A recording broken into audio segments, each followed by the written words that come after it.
저번에 제가 8장을 통해서 설교했는 것은 고기 먹는 문제에 대해서 이제 말씀을 드렸습니다. 오늘 설교가 이제 8장과 이어지는 말씀이기 때문에 간략하게 말씀드리면, 고린도 교회에서는 이제 고기를 잡을 때 대부분 이방 신전에서 잡았습니다. 왜냐하면 그들이 미신을 갖고 있었는데, 고기를 아무 때나 잡으면 악한 귀신들이 거기에 들러붙어 갖고 우리가 고기를 먹을 때 그 악한 세력을 그런 공격을 받게 된다는 게 있어서 대부분 신전에서 잡고, 또 신전에서 이제 고기를 유통시켰기 때문에 이제 어쨌든 이방 신에게 바쳐진 고기에 대해서 어떻게 해야 될 것인가라는 것들을 나눴는데요. 그래서 바울이 그런 고기를 먹는가 안 먹는가 보다는 믿음이 연약한 자들의 그 양심이 실족하지 않도록, 그 믿음이 흔들리지 않도록 우리가 배려하고 지켜주는 것이 가장 우선적인 기준이다라는 것들을 말씀을 했습니다.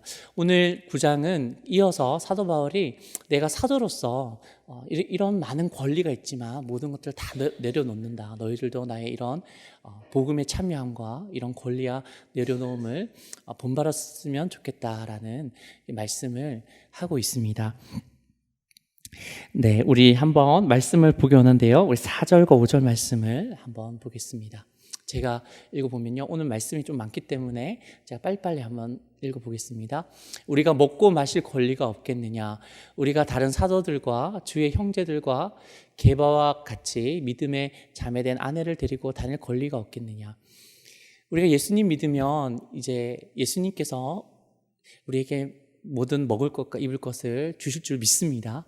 아멘. 그리고 사도는, 어떻게 사역자들은 이렇게 사역을 하면서 하나님께서 복음으로 산다고 했기 때문에 이제 권리가 주어진다고 했었죠. 그리고 또 결혼할 수 있는 권리가 있었습니다. 하지만 그런 것들도 다 내려놓고 바울은 텐트를 만드는, 가죽으로 이제 텐트를 만드는 일을 하면서 이제 자비량으로 사역을 했습니다. 그리고 결혼도 하지 않고 모든 것들 주님께 이제 드리면서 이제 사역을 했죠. 우리 6절을 한번 보면 이런 말씀이 있습니다. 6절 말씀을 한번 보면 어찌 나와 바나바만 일하지 아니할 권리가 없겠느냐라고 했습니다. 이 말씀은 매우 축약되어 있는 말씀이기 때문에 이게 무슨 뜻이지라고 생각이 다 들 것 같습니다. 그래서 제가 여러 번역본을 살펴봤지만 그 여러 번역본 가운데서도 이제 이게 정확하게 어떤 뜻인지 감이 잘 안 왔는데요. 어찌 나와 바울과 바나바만 일하지 아니할 권리가 없겠느냐? 네, 이 말은 일반적으로 우리가 일을 하면 일을 한 만큼의 보수를 받고 또 대가를 받는 그런 게 당연한 거죠. 네, 그런 의미입니다. 나와 바울과 바나바도 이제 하나님의 사역을 하면서 주님으로부터 얻는 그 모든 것들을 당연히 받을 수 있는 그 권리가 없지 않겠느냐라는 뜻인데요. 우리가 7절에서 10절 말씀은 이에 대한 부연 설명에 대해서 바울이 말하고 있습니다. 제가 한번 읽어보면요, 7절부터 10절 말씀을 보겠습니다. 누가 자기 비용으로 군복무를 하겠느냐? 누가 포도를 심고 그 열매를 먹지 않겠느냐? 누가 양떼를 기르고 그 양떼의 젖을 먹지 않겠느냐? 내가 사람의 예대로 이것을 말하느냐? 율법도 이것을 말하지 아니하느냐? 모세 율법의 곡식을 밟아 떠는 소에게 망을 씌우지 말라 기록하였으니 하나님께서 어찌 소들을 위하여 염려하심이냐? 오로지 우리를 위하여 말씀하심이 아니냐? 과연 우리를 위하여 기록된 것이니 밭가는 자는 소망을 가지고 갈며 곡식 떠는 자는 함께 얻을 소망을 가지고 떠는 것이라. 아멘. 바울이 이제 고린도 교회를 개척했죠. 그리고 열심히 사역을 했으면 이제 고린도 교회에서 이제 바울을 위해서 이제 먹을 것도 주고 이제 어떤 지원을 해주는 것은 바울을 도와준다는 측면이기보다는, 물론 그것도 있지만 오히려 복음 사역을 바울이 더 집중할 수 있게 도와주는, 섬겨주는 것은 성경에서 이렇게 나와 있고 사회 통념상으로도 당연히 해야 되는 것임을 말하고 있는 것입니다. 또 같은 말로서 또 11절을 보면요, 바울은 11절 읽어보면 우리가 너희에게 신령한 것을 뿌렸은즉 너희의 육적인 것을 거두기로 과하다 하겠느냐.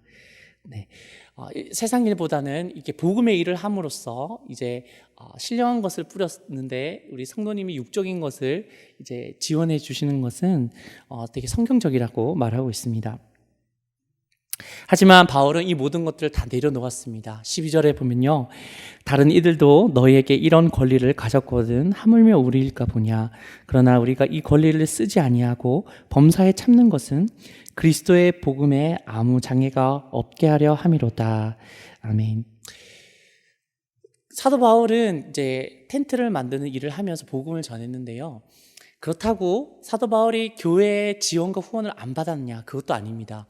하지만 고린도 교회에서 사역할 때는 전혀 그들의 도움을 받지 않고 이제 경제적인 어떤 그런 것들을 이제 누리지 않고 사도 바울이 복음을 전했는데요. 대표적으로 유럽의 첫 번째 바울이 하나님의 뜻 가운데 개척한 교회가 빌립보 교회죠. 빌립보 교회에서는 바울의 선교 사역에 적극적으로 동참하고 또 지원과 후원을 아끼지 않았습니다. 빌립보서 4장 16절과 18절을 보면요, 데살로니가에 있을 때에도 너희가 한 번뿐 아니라 두 번이나 나의 쓸 것을 보내었도다. 우리 18절을 함께 한번 읽어보겠습니다.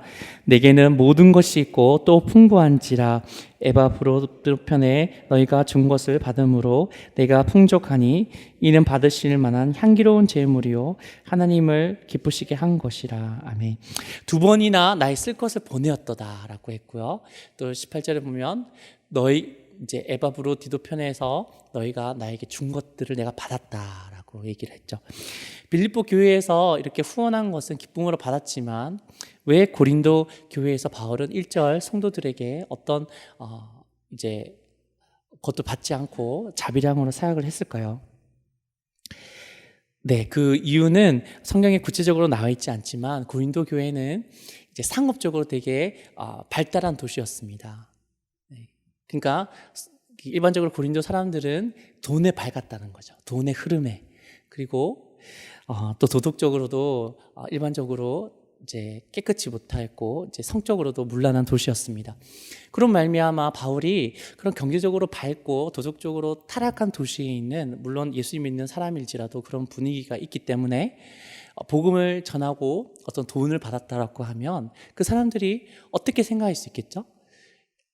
이제 이런 일을 하면서 돈도 버는 직업이 있구나.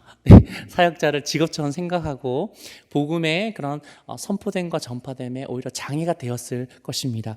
그런 마음으로 바울은 이 고린도 교회에서 절대로 이제 사례를 받지 않고 또 지원을 받지 않고 사역을 했던 것이죠. 네, 우리 또 15절을 한번 보면요, 우리 13절과 14절을 넘기고 15절을 한번 보겠습니다. 15절을 보면 우리 함께 한번 읽어보겠습니다.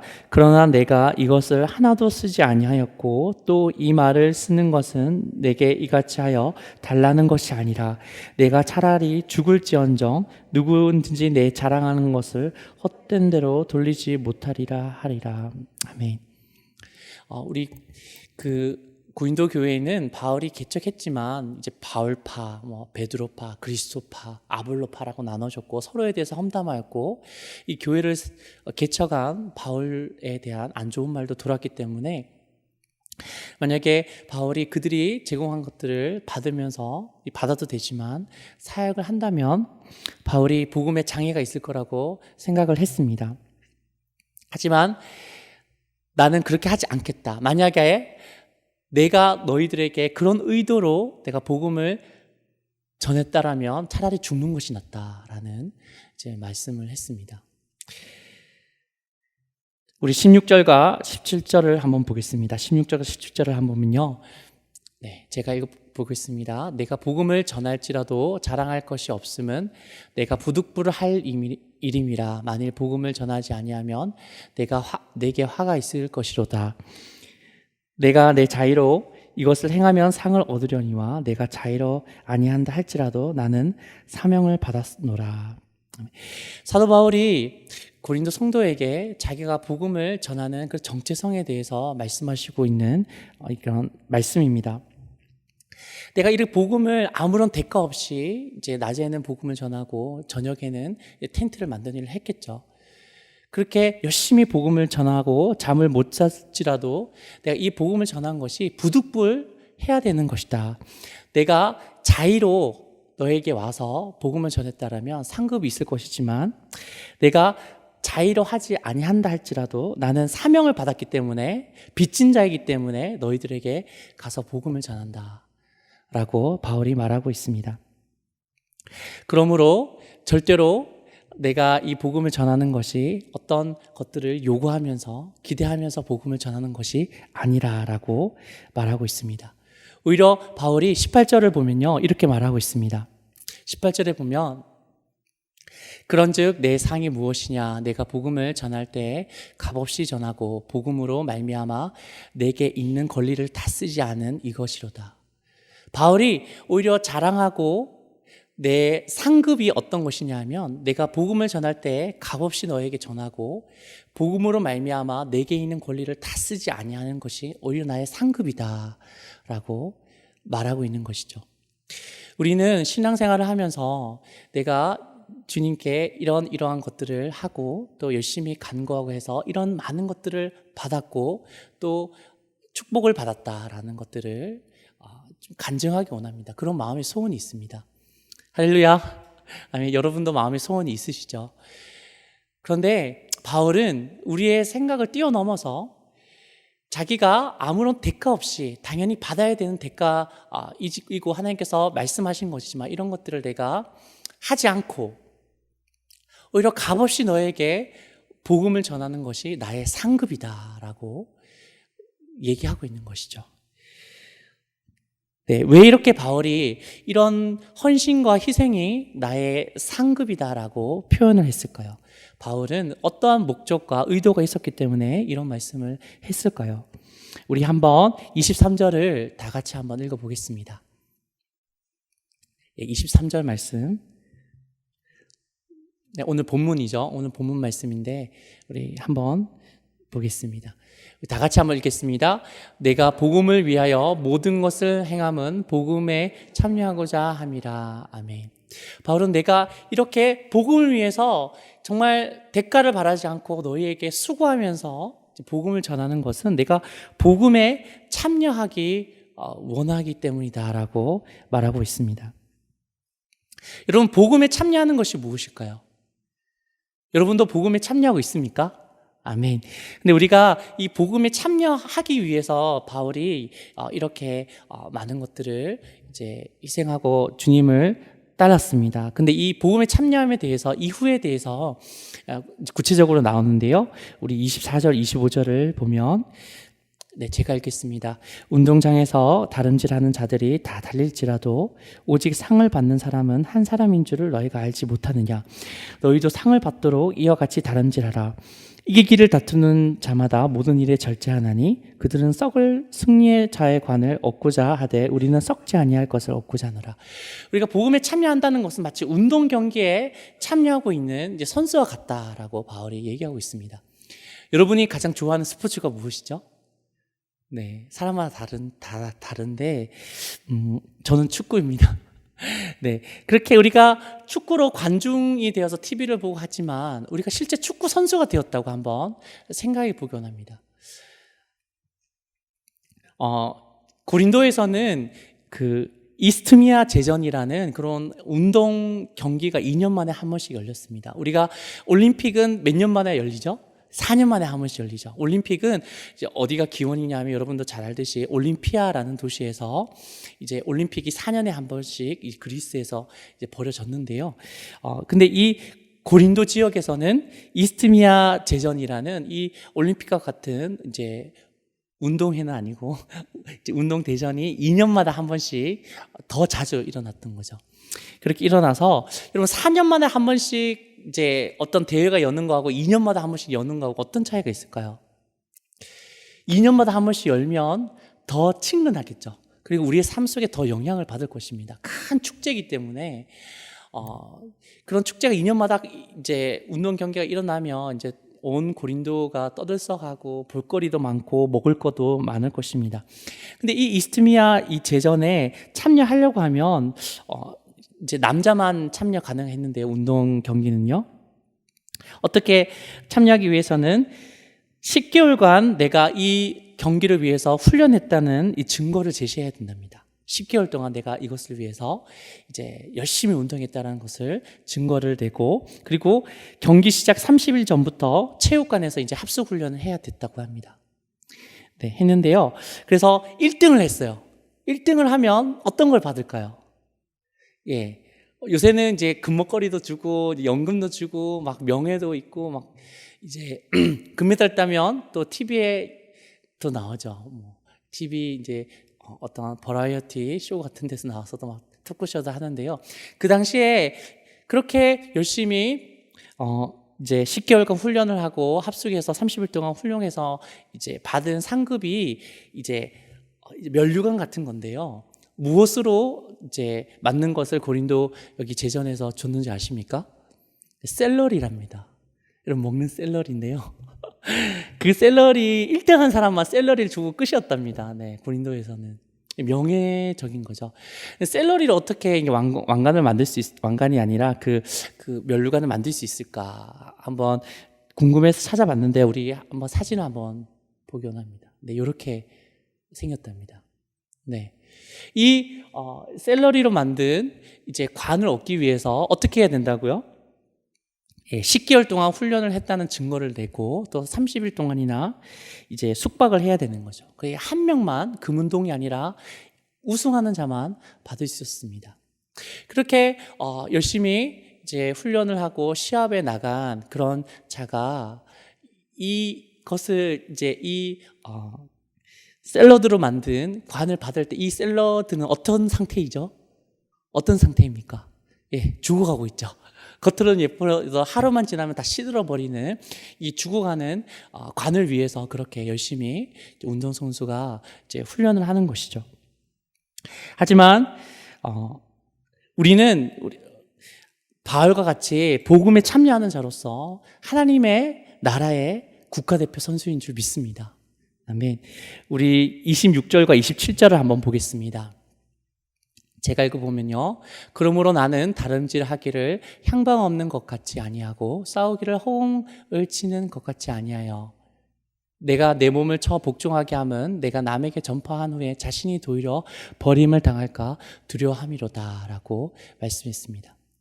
바울은 이렇게 복음에 참여하는 자가 되어서 마치 운동선수가 운동을 하는 것처럼 했는데 26절에 보면 향방 없는 것 같이 아니하고 허공을 치는 것 같이 아니한다라고 있습니다. 이게 뭐죠? 여기 고대 올림픽에서는 5종류의 올림픽 경기를 했었는데요. 그 가운데 권투가 있었답니다. 네, 권투가 있었고 또 그다음에 달리기는 가장 기본적으로 있었는데 달리는 사람들이 그 트랙에서 벗어나서 딴 쪽으로 가면 이 사람은 이제 결코 승리할 수 없죠. 그리고 권투를 할 때 상대편은 나를 막 얼굴 때리는데 나는 막 나든 데를 허공을 치는 것처럼 우리 26절 말씀처럼 한다면 이것은 나에게 아무런 이제 효과와 상급이 없을 것입니다. 사도 바울은 내가 복음에 참여한 자로서 내가 정말 훈련이 잘 된 이 운동선수처럼 내가 절대로 달리기를 하나님께서 부르신 그 길에서 벗어나지 않고 향방 없는 것 같이 아니고 바로 가고 싸울 때 허공을 막 이렇게 권투를 할 때 하는 것이 아니라 정확하게 상대방을 보고 주먹을 휘두르는 그런 복음의 그런 선수가 될 것이다 라고 말씀하고 있는 것이죠. 우리 27절을 한 번 더 보면요, 좀 두려운 말씀이죠. 우리 그 전의 말씀을 한번 보겠습니다. 네, 27절. 네, 27절 우리 한번 다 같이 한번 읽어보겠습니다. 시작. 내가 내 몸을 쳐 복종하게 함은 내가 남에게 전파한 후에 자신이 도리어 버림을 당할까 두려워함이로다. 여러분, 27절 말씀을 우리가 그 말씀 자체로 이제 받아들이면 안 되고요. 그 고기만 떼서 받아들이면 안 된단 말입니다. 우리 문맥에 따라서 해석해야 됩니다. 내가 내 몸을 쳐 복종하게 하면 내가 남에게 전파한 후에 자신이 도리어 버림을 당할까 두려워함이로다. 사도 바울이 복음 전도를 열심히 했는데 이제 한 후에 내가 주님께 계속 순종하지 못하면 내가 버림을 당한다라는 말이 이제 구원을 받지 못한다라고 우리가 말로 보면 이렇게 그런 건 아닌가라고 생각할 수가 있는데요. 절대 그런 건 아닙니다. 27절 말씀을 우리가 잘 이제 풀어서 번역되어 있는 성경이 공동 번역 성경인데 우리 한번 보면요. 다 같이 한번 읽어보겠습니다. 나는 내 몸을 사정없이 단련하여 언제나 민첩하게 움직일 수 있게 합니다. 이것은 내가 남들에게는 이기자고 외쳐놓고 나 자신이 실격자가 되지 않게 하려는 것입니다. 아멘. 여러분, 운동선수, 이 이스트미아 지전에 가는 사람들도 정말 자기 몸을 1년 정도 열심히 훈련해야지 이제 참여할 수 있었는데, 사도 바울이 원하는 것은 내가 이제 하나님 보시기에 정말 훌륭한 선수로서 실격되지 않고 끝까지 그 컨디션과 그 어떻게 보면 그 능력을 발휘하는 그런 훌륭한 자가 되기 원한다라는 말이죠. 여러분에게 제가 묻고 싶습니다. 여러분이 복음에 대해서 가장 뜨거울 때가 언제였죠? 사도 바울은 그 평생에서 그 복음에서 가장 이제 훈련하고 또 깨어있고 또 뜨거울 때가 언제였을까요? 사도 바울에게 만약에 사도 바울이 요 앞에 있다면 내가 질문해 보면 항상 사도 바울의 대답은 지금입니다 라고 얘기했을 것입니다. 할렐루야, 아멘. 우리도 하나님께서 우리에게 물으십니다. 너도 지금 복음에 참여하고 있느냐? 네, 제가 예수님을 믿기 때문에 내가 복음에 참여하고 있습니다. 그런데 우리가 사도 바울이 여기 9장에서 말한 바는 예수님을 믿고 이제 그냥 우리 마음대로 살아간다면 우리는 그냥 관전자죠. TV를 보는. 와! 박수치고. 아니면 그런 자일 뿐입니다. 하지만 우리가 복음에 참여한 자가 되기 위하고 우리가 하나님의 그런 귀한 상급을 받기, 썩어지는 저 샐러드 관이 아닌 하나님의 살아있는 생명의 면류관을 하나님께서 주시고 우리에게 칭찬하시는 착하고 충성된 종아, 이런 칭찬을 듣기 위해서는 우리는 운동선수처럼 사도 바울이 얘기했던 것처럼 우리가 깨어있고 복음에 대해서 우리가 비록 바울처럼 내가 손해를 볼지언정 내가 주님 복음을 순종하기 원합니다. 주님의 복음의 삶이 나의 삶 가운데 나타나기 원합니다 라는 고백이 있는 여러분 되시기를 간절히 부탁드립니다. 여러분도 하나님께서 여러분에게 물으실 때 네 주님, 지금이 제가 가장 훈련되어 있고 그 경주 가운데 가장 열심을 내서 달려가고 있습니다 라고 고백을 하는 여러분의 삶이 되시기를 간절히 부탁드립니다. 그렇게 할 때 우리의 삶을 통하여서 많은 자들이 정말 저 사람을 보면 예수님이 느껴져 라고 그런 말을 할 수 있을 거라고 생각됩니다. 비록 우리는 부족하고 연약해서 그런 걸 할 수 없지만, 하지만 오늘 9장 말씀을 통해서 우리도 복음에 참여하려면 우리도 하나님께서 이끄시는 대로 우리 비록 희생이 있더라도 우리가 그럼에도 불구하고 우리가 우리를 쳐서 복종하며 주님을 따르기 원합니다라는 여러분 바울과 같은 고백이 있으시는 여러분의 삶이 되시기를 예수님 이름으로 다시 한번 간절히 축원드립니다. 우리 다 같이 기도드리겠습니다.